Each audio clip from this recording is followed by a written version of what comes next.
Okay जी, बिस्मिल्लाहिर्रहमानिर्रहीम।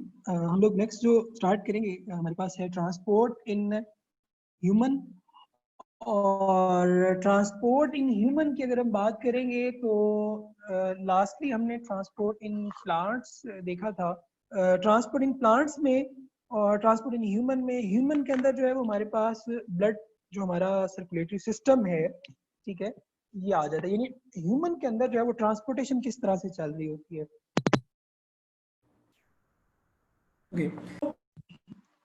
हम बात कर रहे थे ह्यूमन में जो है वो ट्रांसपोर्टेशन किस तरह से चल रही होती है, ठीक है। ट्रांसपोर्टेशन ह्यूमन में तो ह्यूमन बॉडी के अंदर याद रखना है दो तरह से ट्रांसपोर्टेशन चलती है, ठीक है। एक हमारे पास blood circulatory system, blood circulatory system, ठीक हो गया। इसको सर्कुलेशन भी कह देते हैं, ठीक हो गया। और इसके बाद हमारे पास जो दूसरा ट्रांसपोर्टेशन का सिस्टम है human, that is lymphatic system, ठीक है। लिम्फेटिक सिस्टम का जैसा 2 से 3 पेज का जो है वो टॉपिक दिया, बल्कि 2 पेज का टॉपिक दिया हुआ है, बस आपने वही करना है। उसमें 1-2 पॉइंट छोटे छोटे ऐड कराऊंगा, वो बस आपने करने हैं। जबकि ब्लड सर्कुलेटरी सिस्टम के अंदर आपने जो चीजें करनी है वो यहाँ पे कोर्स कंटेंट में अगर हम आए, हार्ट, इसका structure, cardiac cycle 2, control of heart beat यानी मायोजेनिक सिस्टम, ठीक हो गया। उसके बाद ECG to check the heart, ठीक है, फंक्शनिंग। उसके बाद ब्लड प्रेशर, ठीक है। और उसके बाद ब्लड वेसल्स हैं, आर्टरीज, वेन्स और कैपिलरीज। देन हमारे पास ब्लड है, इसकी कंपोजिशन, प्लाज्मा, ब्लड सेल्स, ये हम देखेंगे, यानी कंपोजिशन के हवाले से डिस्कशन करेंगे। और लिम्फेटिक सिस्टम में इसमें हमारे पास डिजीजेस के हवाले से नहीं लिखा हुआ, ठीक है, मगर इस चैप्टर में जो डिजीजेस दी हुई हैं, थैलेसीमिया वगैरह, ठीक है, ल्यूकीमिया वगैरह, उसको भी हम थोड़ा सा इन टच कर लेंगे, रिवाइज कर लेंगे, ठीक है, ताकि जो अगर उससे रिलेटेड कोई क्वेश्चन आता है या कोई प्रॉब्लम अगर होती है तो हम उसको भी इजीली जो डिस्कस कर सकें। सही हो गया। ओके ओके जी, नेक्स्ट हम स्टार्ट करते हैं हमारे पास चैप्टर को प्रॉपर्ली। तो ट्रांसपोर्ट इन ह्यूमन में हमने कहा जी कि हमारे पास जो है वो circulatory system, blood circulatory system, ठीक है, ये मौजूद होता है। सर्कुलेटरी सिस्टम के अंदर हमारे पास जो सर्कुलेटरी फ्लूइड है, ठीक है, और हार्ट है और ब्लड, यानी आप ये कह सकते हैं कि जो सर्कुलेटरी सिस्टम है इसके 3 मेजर पोर्शन है। फर्स्ट सर्कुलेटरी फ्लूइड, और ब्लड सर्कुलेटरी सिस्टम में जो सर्कुलेटरी फ्लूइड होता है वो हमारे पास ब्लड है, हार्ट नंबर 2, और 3 हमारे पास ब्लड वेसल। इसी तरह अगर हम लिम्फेटिक सिस्टम की बात करते हैं तो लिम्फेटिक सिस्टम के अंदर हमारे पास जो सर्कुलेटरी फ्लूइड होता है वो होता है लिम्फ। उसके बाद लिम्फ डक्ट्स होती हैं, देन हमारे पास लिम्फ नोड है, उसके बाद लिम्फ आप कह सकते हैं मैसेज हैं, ठीक हो गया। उसके बाद लिम्फोसाइट्स हैं, ठीक हो गया। ये सारे कंपोनेंट्स हैं किसके? लिम्फेटिक सिस्टम के, ठीक हो गया। और यहाँ पे सर्कुलेटरी सिस्टम में सिर्फ 3 चीजें आ जाती हैं। नाउ अब जो सर्कुलेटरी फ्लूइड है जिसको हमने कहा जी ब्लड है, ब्लड क्या होता है इसके हम थोड़ा सा स्ट्रक्चर कंपोजिशन देखते हैं। तो इसमें आपने एक चीज याद रखनी है कि जी रेड इन कलर होता है, ठीक हो गया। 2 बेसिक कंपोनेंट्स होते हैं, प्लाज्मा, ठीक हो गया, ये याद रखना है। उसके बाद 1/12 ऑफ आवर बॉडी है, ठीक है, ब्लड, एंटीडस के पॉइंट ऑफ व्यू से इंपॉर्टेंट एमसीक्यू, ठीक है। ये बेसिकली मैक्सिमम थ्योरेटिकल पार्ट है, तो इसलिए मैंने इसको एज इट इज ऐड कर दिया ताकि इंपॉर्टेंट एमसीक्यू जो आए हुए हैं लास्ट ईयर एंटीडस के अंदर, ठीक है, वो हमें तैयार हो। उसके बाद पीएच जो है वो हमारे पास 7.4 होती है। अच्छा, इसके अलावा इसके अंदर क्या चीजें मौजूद होती हैं? न्यूट्रिएंट्स होते हैं, गैसेस होती हैं, हार्मोन्स हैं, वेस्ट आर ट्रांसपोर्टेड, ठीक हो गया। इसी तरह प्लाज्मा की अगर हम बात करेंगे, प्लाज्मा क्या है जी, ठीक है, तो प्लाज्मा हमारे पास याद रखिएगा 55% by volume of the blood, यानी आप ये कह सकते हैं, और 45 volume is cells are cell like. ये अभी हमने पढ़ा ना ऊपर कि जो सर्कुलेटरी फ्लूइड है ये 2 बेसिक चीजों से मिलकर बना हुआ है, प्लाज्मा और सेल लाइक इसमें जो प्लाज्मा है ये 55% होता है, और जो सेल या सेल लाइक स्ट्रक्चर्स होते हैं वो हमारे पास क्या होते हैं, 45% होंगे। ठीक हो गया। 90%, अब गौर से देखना, इस 55% का 90% हमारे पास क्या होता है जी, हमारे पास वाटर जो है। ठीक हो गया।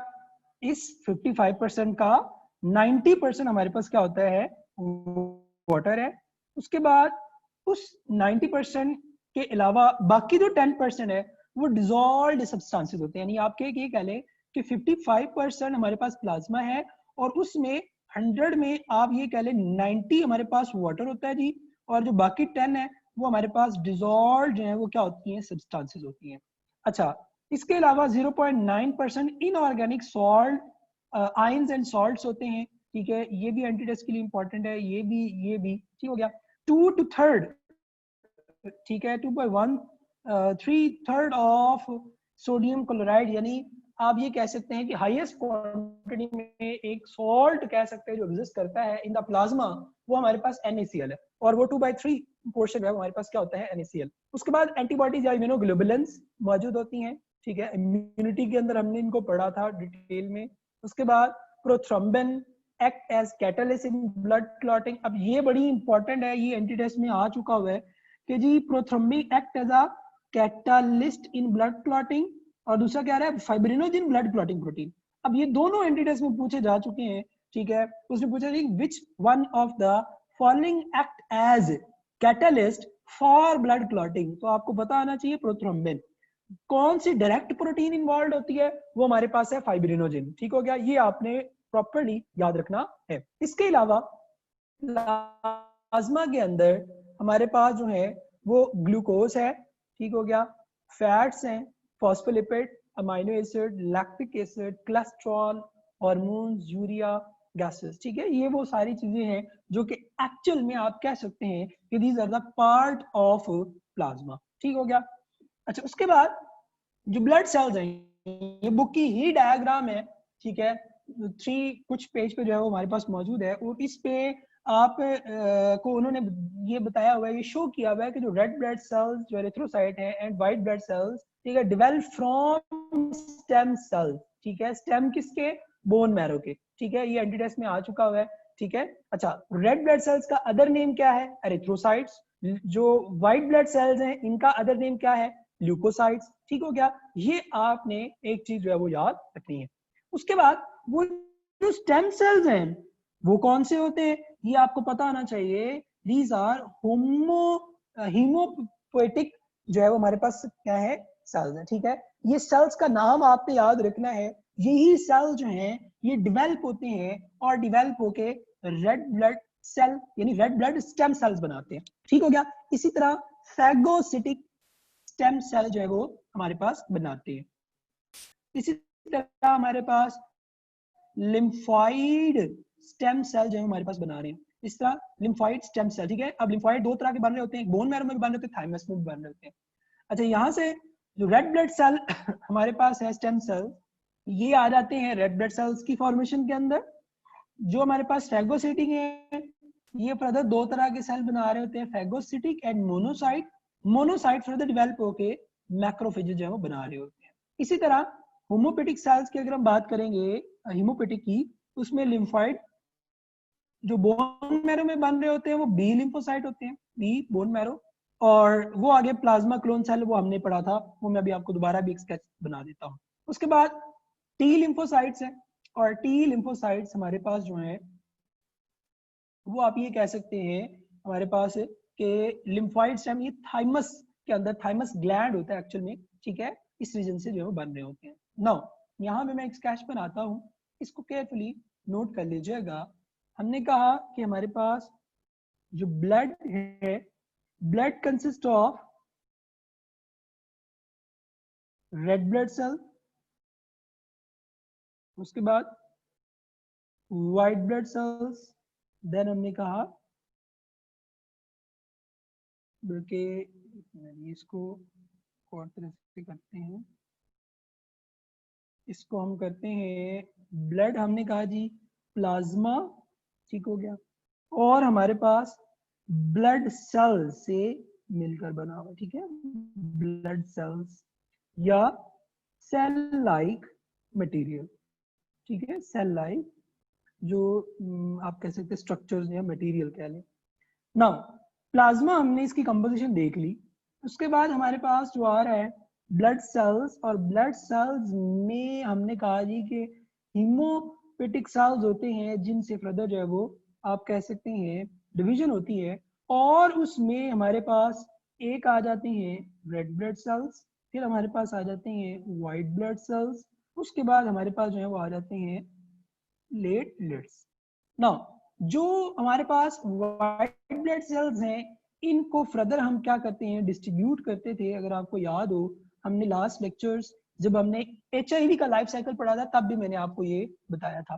तो white blood cells are divided into granulocytes, ठीक हो गया, एंड दूसरा है एग्रेनुलोसाइट्स, ठीक। अच्छा, अब जो ग्रेनुलोसाइट्स हैं, ठीक है, इनमें फर्दर हमने कहा था हमारे पास जो आ जाते हैं वो हमारे पास थे जी बेसोफिल्स, ठीक, उसके बाद इओसिनोफिल्स, उसके बाद हमारे पास हैं जी न्यूट्रोफिल्स, ठीक।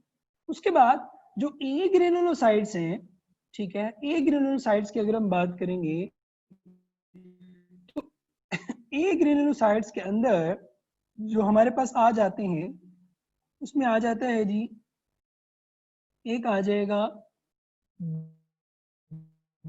बी लिम्फोसाइट, सॉरी इसमें आ जाएगा लिम्फोसाइट, ठीक है, only lymphocyte and monocyte.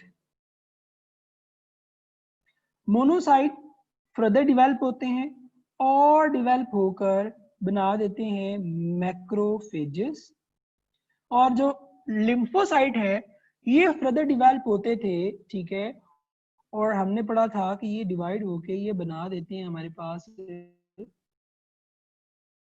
B lymphocyte and T lymphocyte, ठीक हो गया। इसको मैं नेक्स्ट पे लेके जाता हूँ। यहाँ पे हमने कहा जो लिम्फोसाइट्स हैं these are divided into B lymphocyte, ये B cells, और दूसरे हमारे पास हैं T lymphocytes। B lymphocytes में फर्दर हमने जो है डिवीजन देखी थी, तो हमने कहा था कि जी हमारे पास प्लाज्मा सेल्स या प्लाज्मा क्लोन सेल्स भी कहते हैं इनको, प्लाज्मा सेल्स भी कह देते हैं। तो परेशान नहीं होना कि अगर कहीं कहीं प्लाज्मा क्लोन आ जाता है या प्लाज्मा सेल्स आ जाता है तो वहां पे आप जो है वो थोड़ा सा रहे, ठीक हो गया, ये याद रखना है एक। तो दूसरा हमारे पास आ जाते हैं मेमोरी बी सेल्स, ठीक है, जो मेमोरी को स्टोर कर रहे थे, इम्यूनिटी के अंदर हमने पढ़ा। टी लिम्फोसाइट में फर्दर हमारे पास डिवीजन आ जाती है, ठीक है, और वो हमारे पास है जी हेल्पर टी लिम्फोसाइट, ठीक है, हेल्पर टी लिम्फोसाइट, उसके बाद किलर या साइटोटॉक्सिक टी लिम्फोसाइट, ठीक है, ये हो गया। और उसके बाद हमारे पास suppressor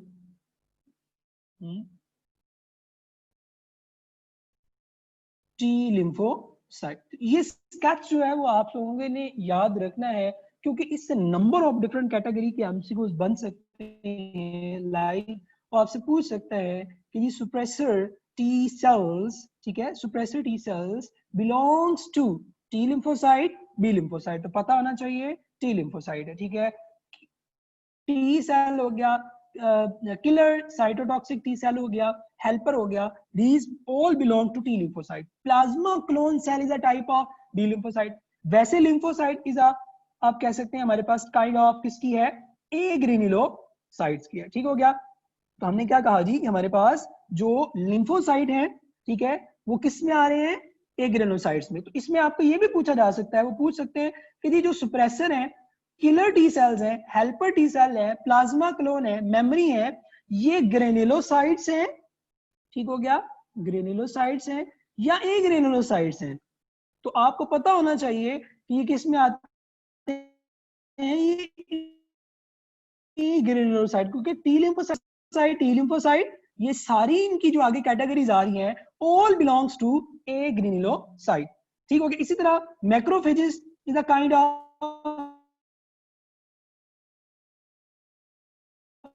A granulocyte. Monocyte is phagocytic cell. ठीक है, फैगोसिटिक सेल दोनों में ही आ जाते हैं, ग्रेनुलोसाइट में भी आ जाते हैं, क्योंकि इसमें जो न्यूट्रोफिल्स होते हैं ये एक्चुअल में फैगोसिटिक सेल के तौर पे जो है वो इन्वॉल्व होती है। ठीक हो गया। और यहाँ पे मैक्रोफेजेस हैं, ये एक्चुअल में ए ग्रेनुलोसाइट के तौर पे हैं जो कि इनगल्फ कर रहे होते हैं। और अगर कहा जाए कि ग्रेनुलोसाइट या ग्रेनुलोसाइट ये किसकी कैटेगरी में आ जाते हैं, तो व्हाइट ब्लड सेल्स की कैटेगरी में आ जाते हैं। ठीक हो गया। और ये फिर किसका पार्ट है, ये ब्लड का पार्ट है, प्लाज्मा का पार्ट नहीं है। Plasma is a separate thing. ठीक हो गया। ये स्केच जो है वो आप लोगों को पता होना चाहिए। नाउ वापस चलते हैं। तो यहाँ पे हम बात कर रहे थे, ठीक है, हमने कहा जी कि हमारे पास होम्योपैथिक सेल स्टेम सेल से, अच्छा ये होम्योपैथिक सेल स्टेम सेल कब बनता है, ठीक है, इस हवाले से अगर बात करें, ठीक है, तो आपने याद रखना है कि जब डेवलपमेंट हो रही होती है, ठीक हो गया, जब डेवलपमेंट चल रही थी, सेकंड ईयर में आपने पढ़ा हुआ है ग्रोथ एंड डेवलपमेंट का जो चैप्टर है, ग्रोथ एंड डेवलपमेंट के चैप्टर के अंदर आपने पढ़ा है हमारे पास क्या होता है कि जो कंपोनेंट्स हैं हमारे पास, ठीक हो गया, वो किस तरह से इन्वॉल्व है कि जब ग्रोथ होती है, ठीक है, तो ग्रोथ के दौरान हमारे पास क्या हो रहा होता है, ठीक है, ग्रोथ के दौरान हमारे पास क्या हो रहा होता है कि जो सेल्स इनिशियली बनते हैं, उन्हीं इनिशियली सेल्स में हीमोपोएटिक सेल जो है हमारे पास जो है वो आ जाते हैं। ठीक है, और उन्हीं इनिशियल सेल से हमारे पास, याद रख लीजिएगा, ठीक हो गया, ये आ जाता है। ठीक है, और उससे फर्दर हमारे पास डेवलपमेंट होती है, तो फाइनली हमारे पास जो है हीमोपोएटिक सेल्स बन जाते हैं, जिनसे further red blood cell, phagocytic cell और सो ऑन बाकी सेल जो है हमारे पास बनते हैं। ठीक है, ये इंपॉर्टेंट चीज जो है वो एक आपने स्केच में जो है वो याद रखनी है, इसके स्पेलिंग जो है प्रॉपर्ली अंडरस्टैंड करने हैं, याद रखने हैं। ठीक हो गया। अच्छा जी, नेक्स्ट मूव करते हैं। तो हमारे पास अब ब्लड सेल्स में हमने अभी कैटेगरीज पढ़ी, उसमें सबसे पहला आ रहा था रेड ब्लड सेल्स, याद रखना है।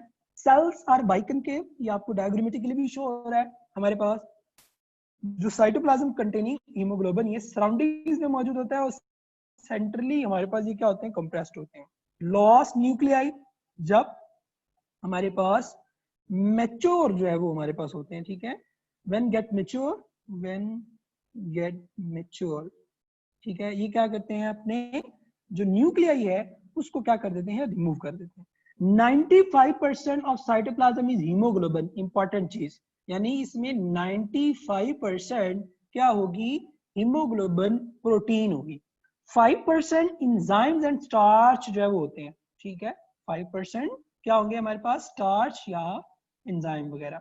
अब इस बात से आपको क्लियरली आइडिया हो गया होगा कि इसमें से न्यूक्लियाई को क्यों रिमूव किया जाता है या माइटोकॉन्ड्रिया को क्यों रिमूव किया जाता है, बिकॉज हीमोग्लोबिन को मैक्सिमम रखा जाता है इसके अंदर, so that blood actually carries oxygen, यानी रेड ब्लड सेल जो है हीमोग्लोबिन के थ्रू, रेस्पिरेशन में हमने पीछे पढ़ा कि हीमोग्लोबिन जो है वो ऑक्सीजन के साथ मिलके क्या बना देती है जी, ऑक्सी हीमोग्लोबिन जो है वो हमारे पास बना रही थी। ठीक हो गया, तो वो जो ऑक्सी हीमोग्लोबिन हमारे पास बना रही थी, ठीक है, वो आपने याद रखना है हमारे पास कि ऑक्सी हीमोग्लोबिन का बनना is actually because of 95% of the cytoplasm of the red blood cell has haemoglobin.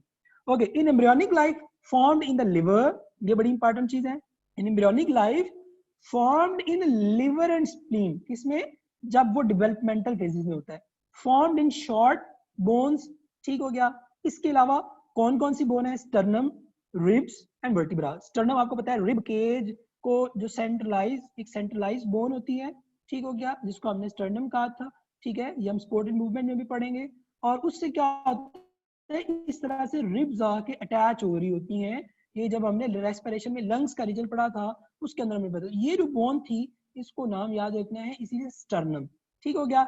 Now sternum के अलावा हमारे पास दीज वर रिब्स, ठीक है, और ये मिल के रिब केज जो बना रही थी इनके अंदर। उसके बाद जहां से ये रिब केज आ रही थी बिहाइंड रीजन से, ठीक है, हमारे पास दैट रीजन वर वर्टिब्रल कॉलम। तो वर्टिब्रल कॉलम के अंदर यानी वर्टिब्रा जो था, ठीक है, उसके अंदर भी इनके जो बोन्स होती है उनके अंदर भी हमारे पास जो है वो एरिथ्रोसाइट बन रहे होते हैं। इसके अलावा जो है मेल्स में इनकी अमाउंट याद रखनी है 5 to 5, ठीक है, ये आ जाती है 5 to 5.5 मिलियन पर mm, ठीक है, मिलीमीटर क्यूब कह लें इन मेल्स, और फीमेल में हमारे पास 4 to 4.5 मिलियन पर मिलीमीटर क्यूब जो है वो आ जाती है। 4 मंथ्स इनकी लाइफ है, ठीक है, इसको 120 डेज पे भी हम कह देते हैं। और मेजर रोल क्या होता है इसका, ट्रांसपोर्ट ऑफ गैसेज है, रेस्पायरेशन के अंदर we have clearly seen कि कार्बन डाइऑक्साइड और ऑक्सीजन को कार्बोक्सी हीमोग्लोबिन और ऑक्सी हीमोग्लोबिन की फॉर्म ये क्या कर रहा होता है, उसको ट्रांसपोर्ट कर रहा होता है। ठीक हो गया।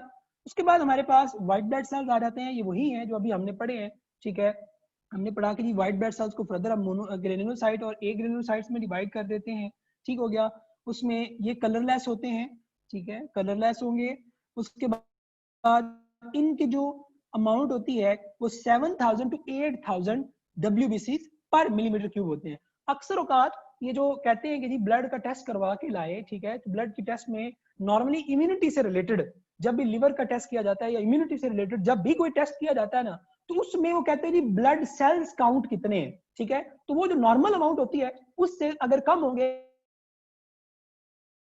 तो इसका मतलब क्या है कि ये ब्लड सेल्स नहीं, हमारे पास के जो इम्यून सिस्टम है वो क्या हो गया, वीक हो गया। हमने इम्यूनिटी वाले में बड़ी डिटेल में जो है वो पढ़ा था इसको।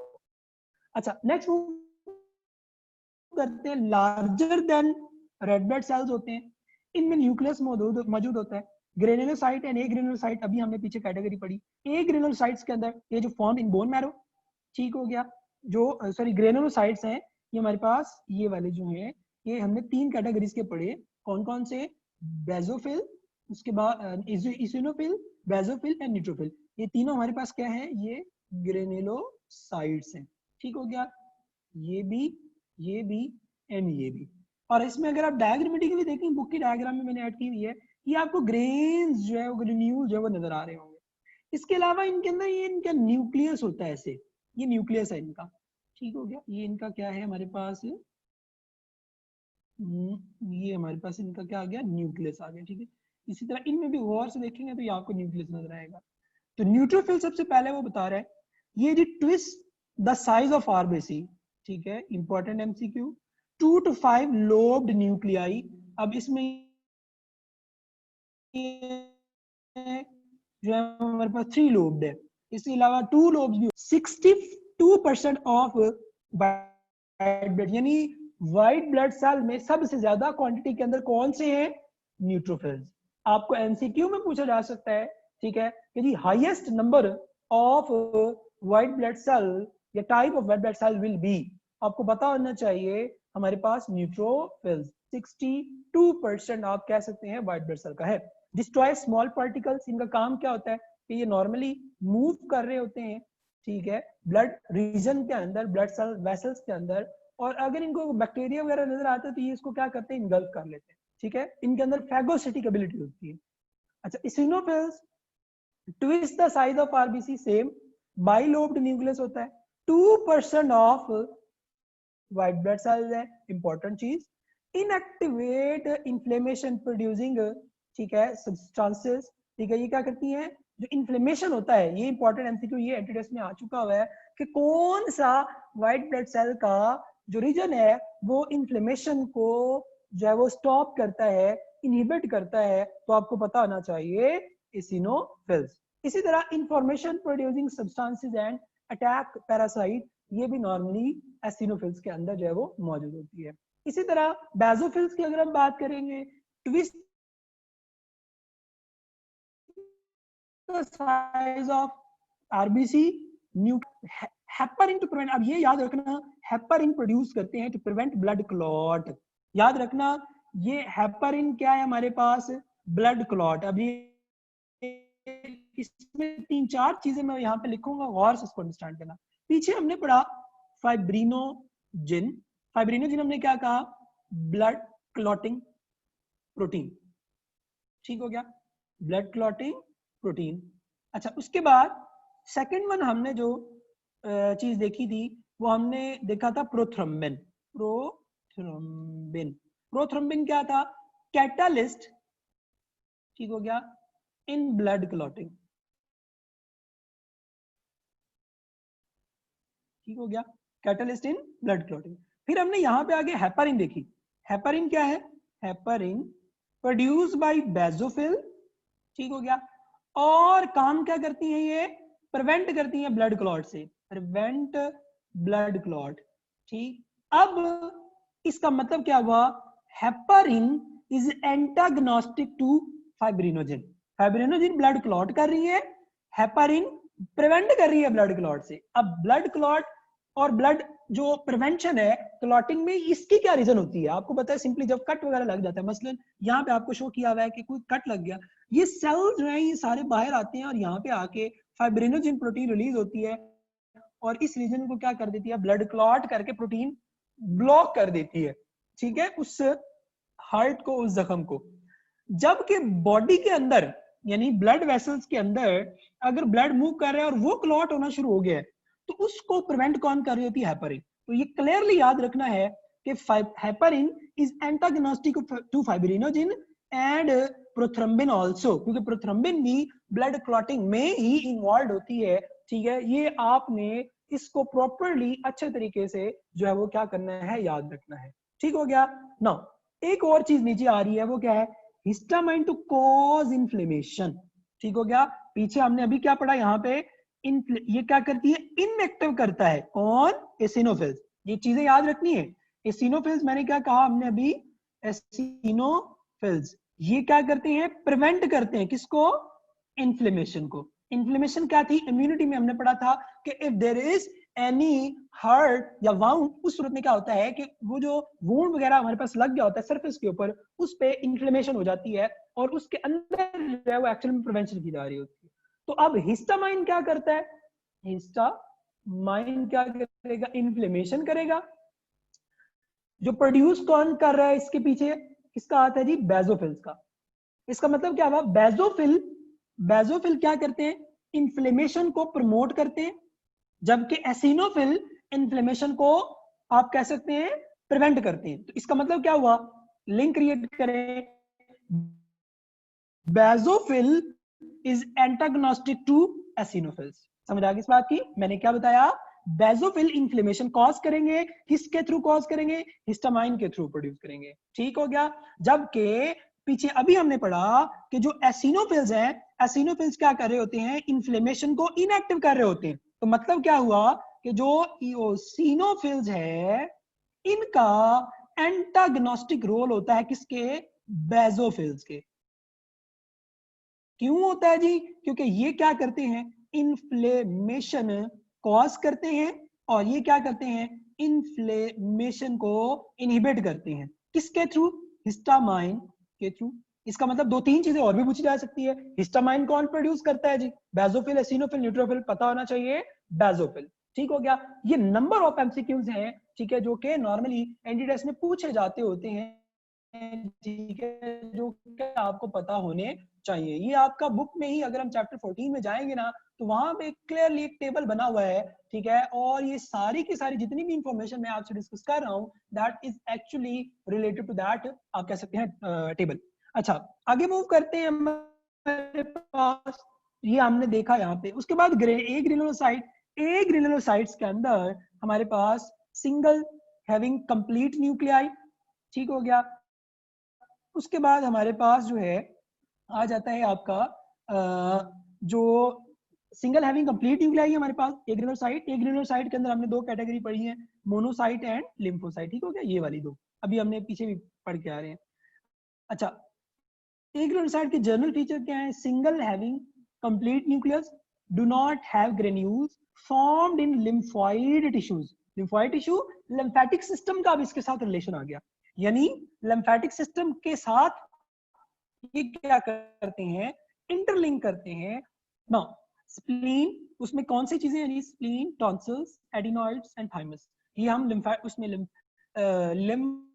जो हमारे पास लिम्फेटिक सिस्टम है उसके अंदर हम इसको डिटेल में देखेंगे फिलहाल। अच्छा, monocytes 2 to 3 time larger than RBC हैं। 3% ऑफ द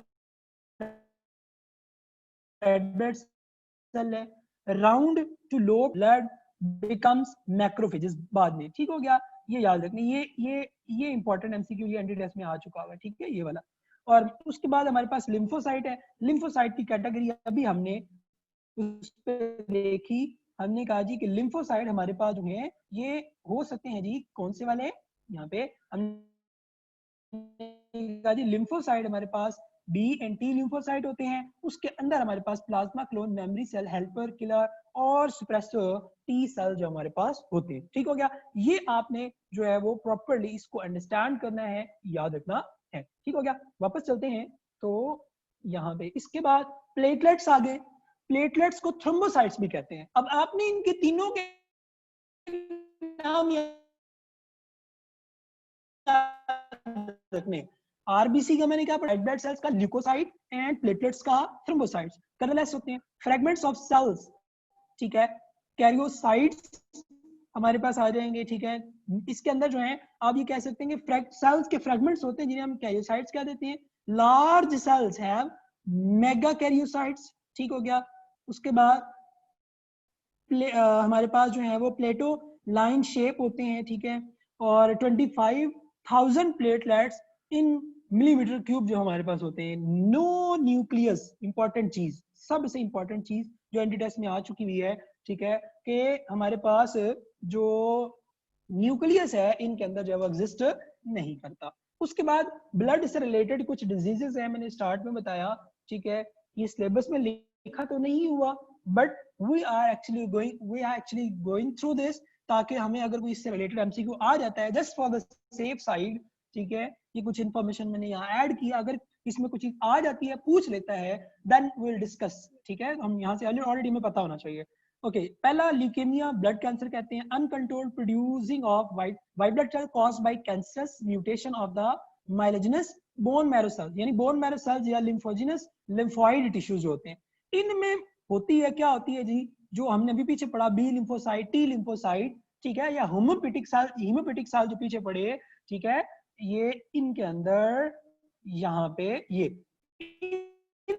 में म्यूटेशन होगी तो ये सारे सेल्स क्या हो जाएंगे, डैमेज हो जाएंगे। तो इसलिए ये बहुत ज्यादा जरूरी हमारे पास है। तो इसमें वो कह रहा है कि जी कैंसरस म्यूटेशन होती है बोन मैरो या लिम्फोइड के अंदर, उसका रिजल्ट क्या आता है, increase number of abnormal red blood white blood cells. वो हो सकता है वो न्यूट्रोफिल हो, एसिनोफिल्स हो, बेसिनोफिलिक हो, मोनोसाइटिक हो या लिम्फोइड हो। तो ये पांचों वही कैटेगरी जो हमने पीछे पढ़ी है, ग्रेनुलोसाइट और एग्रेनुलोसाइट की, यानी व्हाइट ब्लड सेल्स में म्यूटेशन हुई जिसकी वजह से ये सारी लीकीमिया पॉसिबल है, ठीक है। इसका ट्रीटमेंट क्या होता है जी, simple bone marrow transplant. Thalassaemia, thalassaemia है ब्लड हमारे पास, also called as Cooley's anaemia, mutation होती है बीटा चेन के अंदर, रिप्लेस बाय एफ चेन जिसको हम फ्यूटल चेन भी कह देते हैं, ठीक है। ये आपने याद रखना है, ठीक है, बुक में आपके सिर्फ इतना ही है और इतना ही याद रखना है। उसके बाद इसमें होता क्या है जी, इलार्जमेंट ऑफ द, ये एक टर्म है स्प्लीनोमेगाली, यानी स्प्लीन की इलार्जमेंट हो जाती है, ठीक हो गया। Common in Mediterranean parents, treatment इसका भी सिंपल हमारे पास क्या होता है जी, बोन मैरो होगा। और डीमा की बात करेंगे, ठीक है, इट इज आप कह सकते हैं मच सिमिलर विद द मैक्सोडीमा। मैक्सोडीमा ये हम पढ़ेंगे, मैक्सोडीमा आपके उसके अंदर जब हार्मोनल कोऑर्डिनेशन पढ़ेंगे, तो हार्मोनल कोऑर्डिनेशन के अंदर हम देखेंगे जाके वहां पे हमारे पास कि मैक्सोडीमा कॉज कर रहा होता है थायराइड ग्लैंड के हार्मोन्स जो होते हैं उनकी वजह से, ठीक हो गया। बट यहाँ पे हम पढ़ रहे हैं ब्लड से रिलेटेड, इसमें क्या है, excessive fluid tissue of blood body, intracellular oedema caused by osmosis of water into cells, depression of metabolic, यानी इसमें सिंपल या सोडियम पंप, याद रखना। इसमें क्या होता है कि यानी ब्लड है, ये यहाँ पे आपको कॉमनली नजर आ रहा होगा, इसमें क्या हो रहा है, ये जो ब्लड सेल्स हैं इनके अंदर हमारे पास क्या हो रहा है, एक्चुअल में वाटरी फ्लूइड फिल्ड होना शुरू हो जाता है और वो सेल्स एक अपने नॉर्मल साइज से इनलार्ज हो जाते हैं। तो बॉडी के ऊपर क्या होता है कि वो पूरे के पूरे डिफरेंट रीजन्स के अंदर, वो हो सकता है आर्म्स के अंदर, लेग्स के अंदर, ठीक है, अदर बॉडी जो रीजन्स है उनके अंदर एक आप कह सकते हैं ओडिमा लाइक, यानी एक स्वेलो इन्फ्लेम्ड रीजन जो है वो बन जाता है, उसको हम कहते हैं ओडिमा। उसके बाद एक्स्ट्रा सेलुलर ओडिमा, ये इंट्रासेलुलर ओडिमा था, यानी सेल के अंदर जो बन रहा है। Extracellular abnormal leakage of blood of fluid from the blood, ठीक है, कैपिलरीज और failure of the lymphatic system to return blood from the interstitial fluid. ये जो इंटरस्टिशियल फ्लूइड है, ब्लड फ्लूइड है, ये क्या चीजें होती हैं, ये सारी हम लिम्फेटिक सिस्टम में पढ़ने जाएंगे। इंटरस्टिशियल, ये आपने सिर्फ यहाँ पे सिर्फ ये याद रख ले कि इंटरस्टिशियल फ्लूइड में हमारे पास जो है, ठीक है, क्या होता है कि वहां पे बहुत ज्यादा एक्यूमुलेशन हो जाती है, जिसकी वजह से हमारे पास एक्स्ट्रा सेलुलर ओडीमा जो है वो कॉज हो जाता है। इससे ब्लड प्रेशर जो है वो हमारे पास बहुत ज्यादा अफेक्ट होता है। ठीक है, ये लिम्फेटिक सिस्टम में आपकी ये जो इंटरस्टिशियल, ये 3-4 टर्म है, ठीक है, इंटरस्टिशियल हो गया, लिम्फ हो गया, ठीक है, उसके बाद हमारे पास लिम्फ, ये 2 टर्म्स हो गई। प्लाज्मा, इसको हम कंपैरिजन करेंगे एंड पे जाके, ठीक है, तो प्लाज्मा, इंटरस्टिशियल, लिम्फ हो गया, ठीक है, ब्लड हो गया, ठीक है, इनकी कंपोजिशन हम देखेंगे एंड पे इंशाल्लाह। लिम्फेटिक सिस्टम के दौरान आपको ये सारी चीजें क्लियर हो जाएगी कि प्लाज्मा का ब्लड के साथ, ये तो अभी कुछ हद तक क्लियर हो गया है। इसके बाद इंटरस्टिशियल और लिम्फ का क्या रिलेशन है, इन सब का आपस में ही हम इंशाल्लाह लिम्फेटिक सिस्टम के अंदर क्लियरली जाकर देखेंगे। ठीक हो गया? अच्छा जी, इसके बाद हमारे पास आगे जो स्टार्ट हो रहा है हार्ट। और अच्छा, हार्ट से पहले एक चीज और आपने याद रखनी है, ठीक है, वो हमारे पास क्या है कि जो आपके चैप्टर 14 है ना पीटीबी का, ठीक है, पीटीबी में चैप्टर 14 और उसका जो पेज 309 आई थिंक सो बन रहा है, उस पे एक टेबल बना हुआ है। ठीक हो गया? और उस टेबल के अंदर जो है ना वो कंपैरिजन शो किया हुआ है ऑल ब्लड सेल्स का। ठीक है, ये आपने कंपैरिजन जो है वो, ठीक है, मिसाल के तौर पे आरबीसी है जी, ठीक है, तो वो कनकेव होता है, बाई कनकेव होता है। आरबीसी का जो डायामीटर कितना होता है ये वहां पे दिया हुआ है, आई थिंक सो 8 माइक्रोमीटर। ठीक हो गया?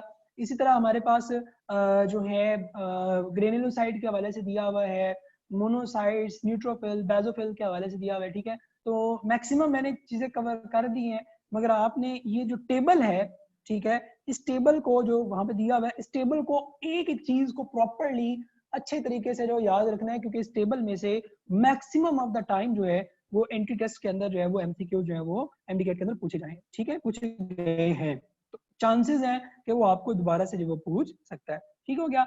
ओके जी, अभी हम चलते हैं वापस और नेक्स्ट हम देखते हैं हमारे पास आगे आ रहा है जी हार्ट का स्ट्रक्चर। ठीक हो गया? तो हमारे पास हार्ट के स्ट्रक्चर की अगर हम बात करते हैं तो उसमें याद रखना है हार्ट जो है वो हमारे पास located between lungs in thoracic cavity. ठीक हो गया? जो थोरेसिक कैविटी है, ठीक हो गया, इसमें हमारे पास जो लंग्स लोकेट करता है, कहाँ किस तरह से लोकेट करता है मैं आगे इसकी डिटेल बताता हूँ। अडल्ट जो है वो इनके अंदर 12 सेंटीमीटर का होता है और 280 ग्राम इन मेल है, 280 ग्राम इन फीमेल्स होता है।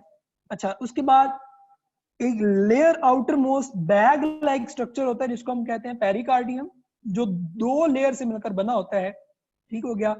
और एक आउटर पेरिकार्डियल होती है, पेरिकार्डियम होती है, और एक इनर पेरिकार्डियम होती है। ये किस तरह से होती है मैं आगे बताता हूँ। और उसके बाद इन दोनों के दरमियान में एक रीजन होता है जिसके अंदर पेरिकार्डियल या पेरिकार्डियम फ्लूइड होता है। अच्छा, उसके बाद जो वॉल्स होती हैं हार्ट की, वो हमारे पास एपिकार्डियम है, मायोकार्डियम है और एंडोकार्डियम। एपी आउटर मोस्ट होती है, उसके बाद मायो है, देन एंडो है। उसके अलावा कॉर्डेट एंड नाई स्पेशलाइज्ड किस्म के आप कह सकते हैं फाइब्रस कॉर्ड्स होते हैं attach two by and tricuspid wall walls के अंदर। इसके अलावा हमारे पास जो है वो आप कह सकते हैं कि हेल्प कर रहे होते हैं एट्रिया, क्या कहते हैं, एट्रिया, जो हमारे पास जो कॉन्ट्रैक्ट कर रहे होंगे, ठीक है, एट्रियोवेंट्रिकुलर कॉन्ट्रैक्शन इसे कहते हैं। ठीक है, इसकी कॉन्ट्रैक्शन के अंदर जो है हमारे पास क्या होते हैं, इन्वॉल्व होते हैं। ठीक है, अब यही सारी चीजें मैं डायग्रामेटिकली आपको शो करता हूँ, बना के बताता हूँ कि किस तरह से हमारे पास जो एपिकार्डियम है, मायोकार्डियम है, या हमारे पास पेरिकार्डियम एंड एपी, मायो और एंडोकार्डियम है, ये किस तरह से हमारे पास अरेंज हुई होती है। ठीक है, इसको हम जो है वो प्रॉपर्ली जो है वो देखते हैं। ठीक हो गया?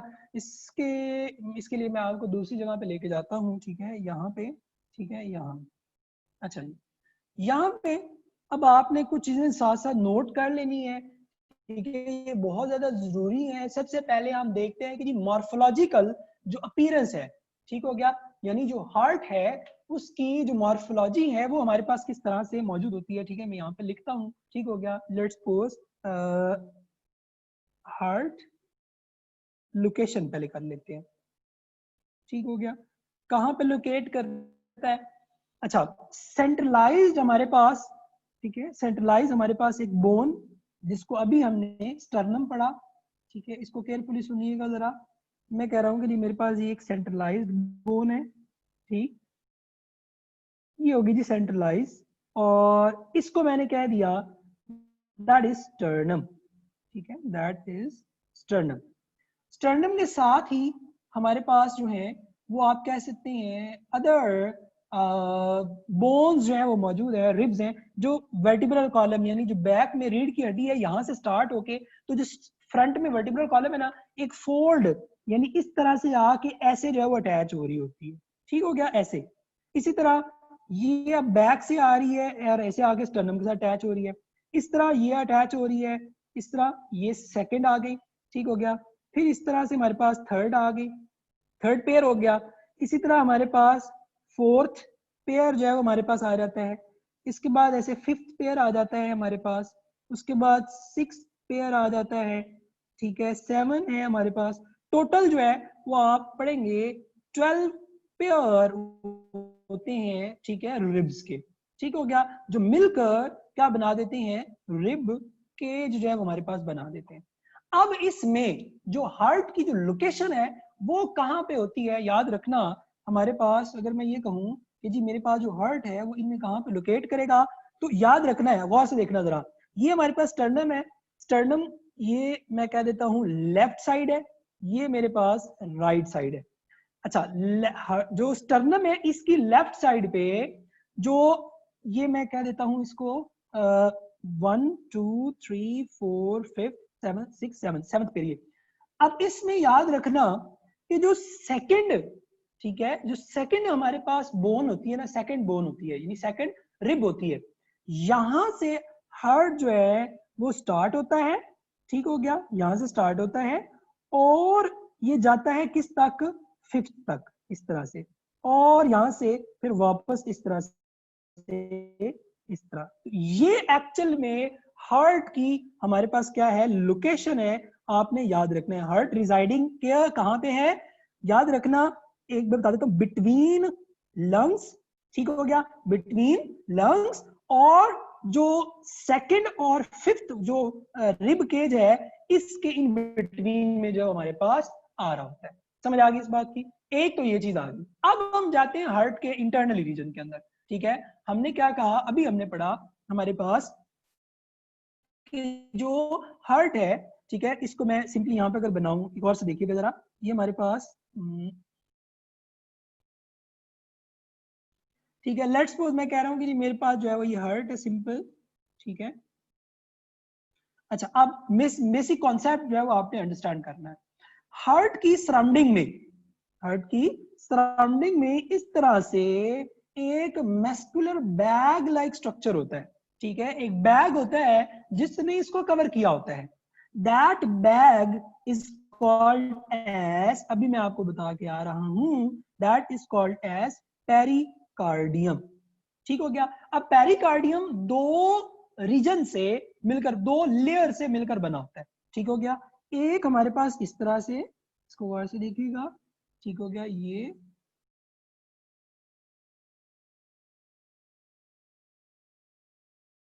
इस तरह से, ठीक हो गया। अब हमारे पास ये एक होती है आउटर पेरिकार्डियम और एक होती है इनर पेरिकार्डियम, ठीक हो गया। और इनर एंड आउटर पेरिकार्डियम के इन बिटवीन में हमारे पास क्या होता है, इस तरह से फ्लूइड होता है, ठीक है, जो कि शॉक एब्जॉर्बर के तौर पे आप कह सकते हैं असिस्ट कर रहा होता है, हेल्प कर रहा होता है, ठीक हो गया। That is called as pericardial, या इसको कहा जाता है पेरिकार्डियम, ठीक है, फ्लूइड, ठीक है, तो पेरिकार्डियम फ्लूइड। अब जो हमारे पास आप कह सकते हैं आउटर, आप कह सकते हैं होता है, इसको आउटर को आउटर पेरिटल भी कह देते हैं, पेरिटल, और इनर को हम विसिरल भी कह देते हैं, विसिरल, जो इनर साइड पे है, ठीक है। ये आपने याद रखना है हमारे पास कि इनर एंड आउटर में हमारे पास डिफरेंस क्या है। ये आउटर पेरिकार्डियल, इसको पेरिटल आउटर पेरिकार्डियम भी कह देते हैं और इसको विसेरल पेरिकार्डियम भी कह देते हैं। यानी हार्ट एक तो रिब केज प्रोटेक्ट कर रहा है उसको, उसके बाद फर्दर मूव करेंगे तो हमारे पास हार्ट की सराउंडिंग्स में there are two layers, outer and inner pericardium, both in दोनों के इन बिटवीन में क्या होता है, फ्लूइड मौजूद होता है, that is called as pericardial fluid. और इसका रोल क्या होता है, it is actually giving protection. समझ आ गई इस बात की? नाउ अब हमारे पास इसको फर्दर हम कंटिन्यू करें तो अब जो ये वाली लेयर्स हैं, ये इतनी वाली, इसको अगर हम इनलार्ज करें ना तो ये 3 लेयर्स होती हैं। इसमें 3 लेयर्स होंगी। एक होती है जिसको हम कहते हैं एपिकार्डियम, उसके बाद सेकंड होती है मायोकार्डियम, उसके बाद होती है एंडोकार्डियम। ये आपने लेयर जो है याद रखनी है। ये अब आपको समझ आ गया होगा ये क्या लिखा है मैंने, पेरिकार्डियम 2 लेयर्ड सैक होता है जिसके अंदर फ्लूइड है और एक आउटर पेरी होता है और फिर इनर विसिरल है। उसके बाद उसकी दीवारें हैं हार्ट की, ठीक है। ये हार्ट का स्ट्रक्चर असल में एपी से शुरू होता है, ये उसकी आउटर रीजन है जो एक बैग लाइक स्ट्रक्चर है जिसके अंदर सैक लाइक स्ट्रक्चर है जिसके अंदर प्रोटेक्शन जो है वो की जा रही है। और इसके अंदर हमने क्या कहा, एपिकार्डियम है, उसके बाद मायोकार्डियम है, उसके बाद एंडोकार्डियम है। अब एपी, मायो और एंडोकार्डियम के हवाले से अगर हम बात करेंगे तो इसमें 2 चीजें आपने और याद रखनी है। वो क्या है हमारे पास, मैंने कहा जी कि हमारे पास जो मेम्ब्रेन्स ऑफ हार्ट, ठीक हो गया, मेम्ब्रेन्स ऑफ हार्ट हमने कहा जी कितनी मेम्ब्रेन है, 3 लेयर्स हैं। एक हमने कहा जी एपिकार्डियम है, उसके बाद मायोकार्डियम है, उसके बाद एंडोकार्डियम, ठीक हो गया। अच्छा, इसके अलावा अगर हम इसकी बात करते हैं कंपोजिशन की, जो हमारे पास होती है ना एपिकार्डियम, एपिकार्डियम, ठीक है, याद रख लीजिएगा, ये 2 लेयर्स या 2 तरह की मेम्ब्रेन से मिलकर बना होता है, 2 आप कह सकते हैं सेल्स की लेयर से मिलकर बना होता है। एक हम कहते हैं सीरस मेम्ब्रेन, ठीक हो गया, और दूसरी हमारे पास होती है जो बड़ी इंपॉर्टेंट याद रखने वाली है, इसको याद रखें तो खैर है, ना याद रखेंगे तो हर्ज नहीं, मगर इसको आपने याद रखना है स्मूथ आउटर सरफेस, यानी स्मूथ मसल जो सेल्स वगैरह होते हैं उनसे जो आप कह सकते हैं मिलकर बना होता है। मायोकार्डियम आपको पता है जो कार्डियक मसल्स होते हैं, ठीक है, उनसे मिलकर बनी होती है, मायो कहते हैं मसल्स को, ठीक हो गया। कार्डियम, कार्डियल, कार्डियक, ये हार्ट से रिलेटेड है। और उसके बाद जो एंडो होता है ये हमारे पास एक आप कह सकते हैं थिन लेयर्ड होती है, थिन लेयर्ड सेल्स होती है, that is called as squamous epithelium, ठीक हो गया, स्क्वेमस एपिथेलियम,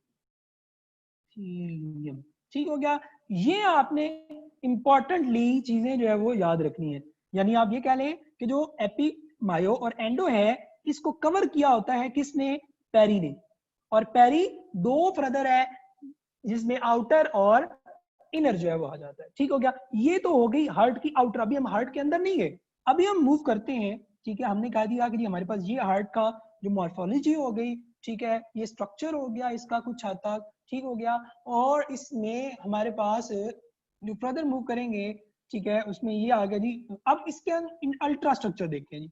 मैंने क्या किया, हार्ट का अल्ट्रा स्ट्रक्चर देखा, ठीक है, और हार्ट का जो अल्ट्रा स्ट्रक्चर देखा वो मुझे कुछ जो है वो नजर आ रहा होता है कुछ इस तरह से। इसको जरा केयरफुली देख लीजिएगा, ठीक है। इसको मैं यहाँ से बनाता हूँ, ट्राई करता हूँ।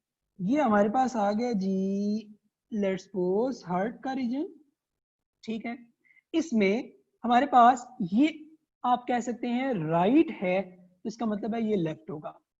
तो इनिशियली पहली बात तो आपने याद रखनी है हमारे पास कि जो हार्ट है it actually consist of 4 chambers, ठीक हो गया। कितने चैम्बर्स हमारे पास हैं जी, 4 चैम्बर्स हैं, ठीक है।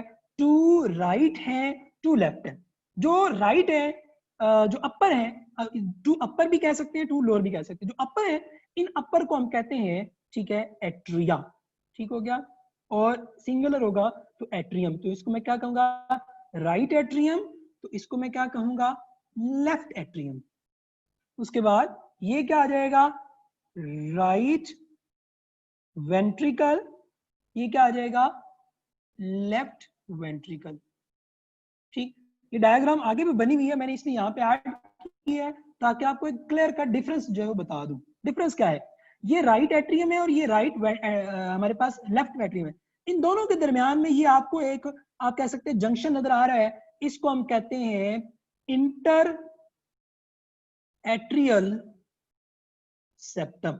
ठीक हो गया, इसको हम क्या कहेंगे, इंटर एट्रियल सेप्टम, यानी वो सेप्टा जो दो एट्रिया के दरमियान में। अच्छा, इसको अब इस वाले को क्या कहेंगे, इंटर वेंट्रिकुलर, ठीक है, वेंट्रिकुलर सेप्टम, यानी दो सेप्टम के दरमियान में। तो आपको पूछ सकते हैं, जो दो एट्रिया हैं, it is separated by inter atrial septum.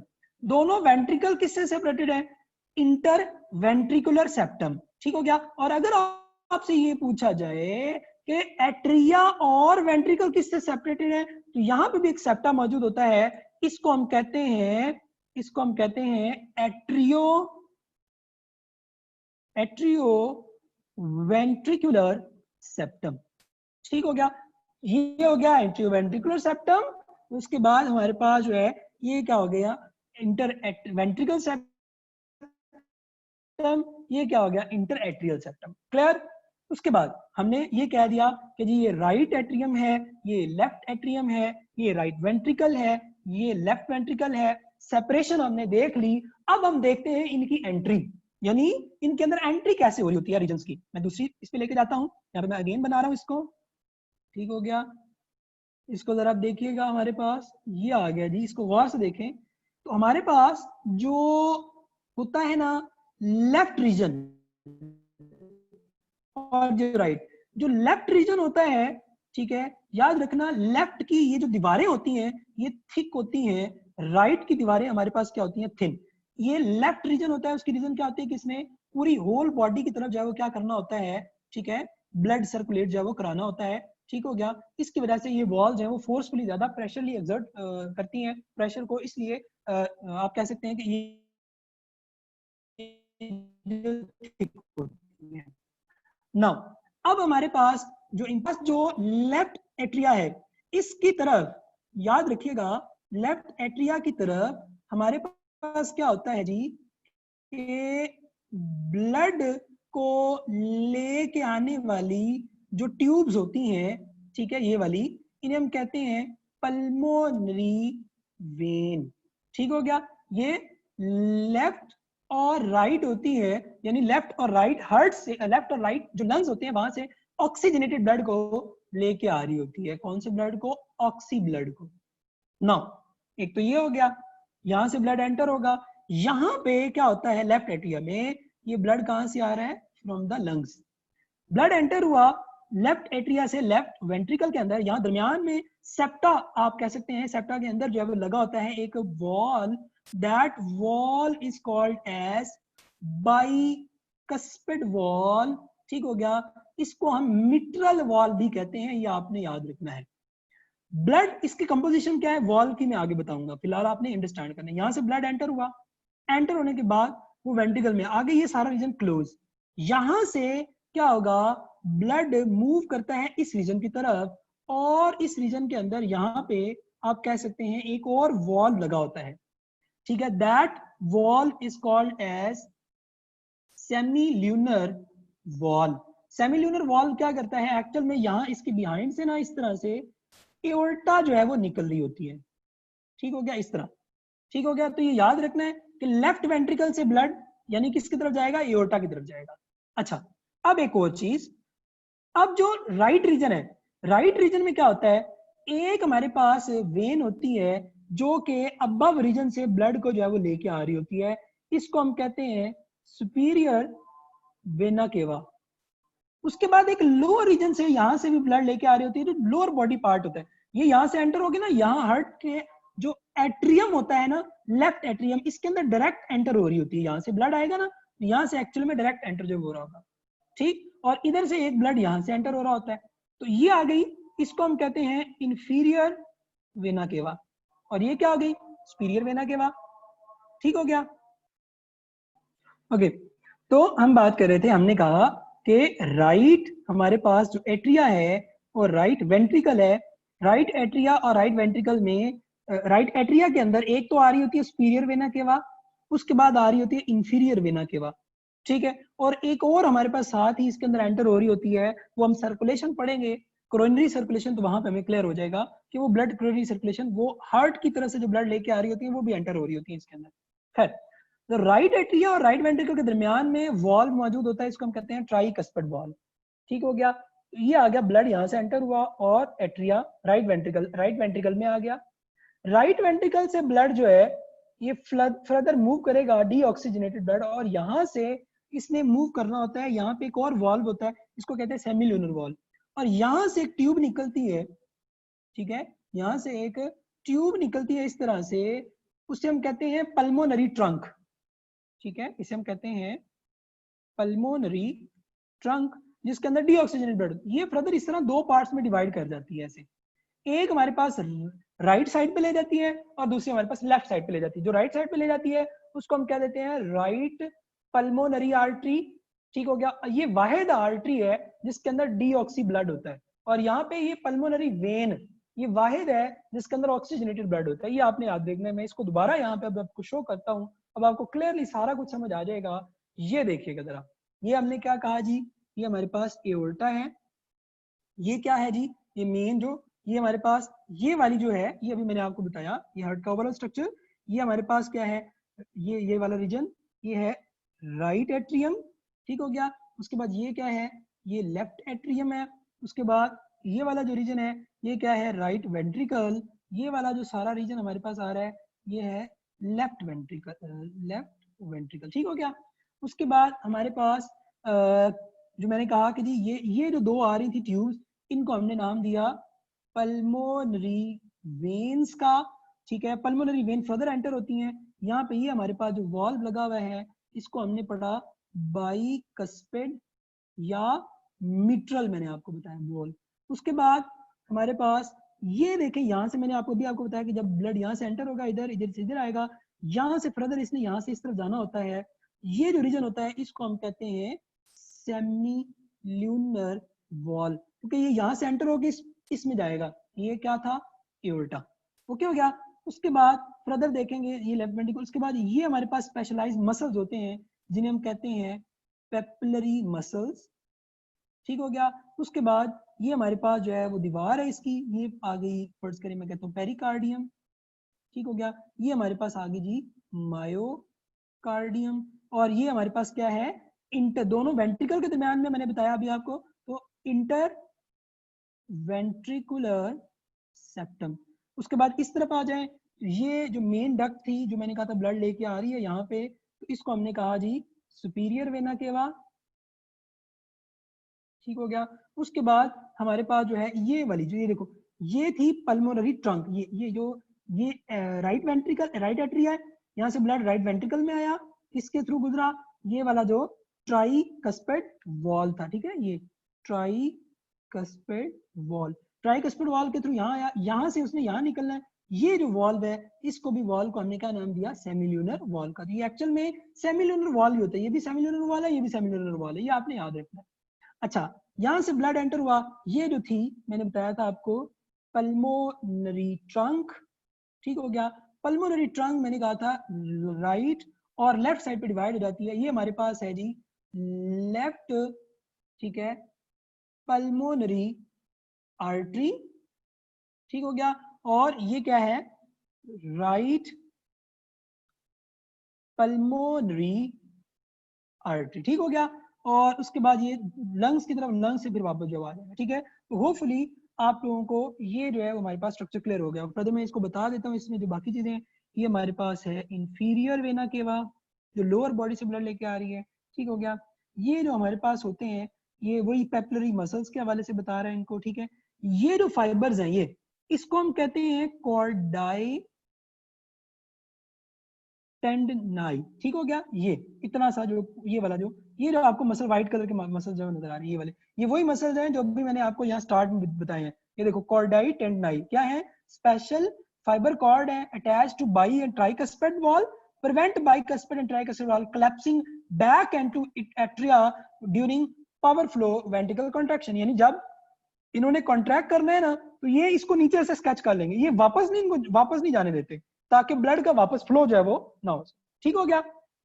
उसके बाद हमारे पास जो है ये आ जाती हैं, ये वाली जो रीजन है ये आपकी कोरोनरी जो है वो आप कह सकते हैं ब्लड कैपिलरीज, ब्लड आ जाती हैं, वेन्स आ जाती हैं। ठीक है, कोरोनरी साइनसेस इनको कहते हैं, इनकी डिटेल हम आगे पढ़ते हैं सर्कुलेशन के अंदर। अच्छा ये दोबारा मैं दिखा देता हूँ आपको। हमने कहा एओर्टा है, पल्मोनरी आर्टरी है, पल्मोनरी वेन्स है, लेफ्ट एट्रियम है, मिट्रल वॉल या बाइकस्पिड वॉल्व होता है, एओर्टा है, लेफ्ट वेंट्रिकल है, सो ऑन। इस तरह ये सारा ये हो गया। ठीक है, यहाँ दोबारा देख ले, मैं आपको दोबारा फिर दिखा रहा हूँ। ठीक है, और इसको आपने याद रखना है। हमने क्या कहा, लेफ्ट। ठीक है, ये होपफुली अब आपको सारा कुछ क्लियर हो गया होगा। ठीक है, इसमें बस एक चीज मैंने बतानी है अभी, वो क्या है, इसको जरा गौर से देखिएगा। यहाँ पे मैं इतने से पोर्शन को ना इनलार्ज करूंगा, मैं इसको लेके जाता हूं यहाँ पे। ठीक है, यहाँ पे मैं ले रहा हूं, ये मेरे पास है जी वॉल्व। ठीक है, ये बाई कस्पिड भी हो सकता है, ये ट्राई कस्पिड भी हो सकता है, सेम है। ठीक, अब इसको गौर से देखिएगा, हमारे पास होता क्या है इस तरह से ये, अब ये 3 फ्लैप्स होते हैं, 3 फ्लैप्स हैं। ठीक है, 1 2 3 ये हैं फ्लैप्स। ये flaps specialised type of fibre से जुड़े हुए हैं इस तरह से। ठीक हो गया, इस तरह से स्पेशलाइज्ड फाइबर, ये फाइबर इज कॉल्ड एज कॉर्डाई टेंडनाई। ठीक हो गया।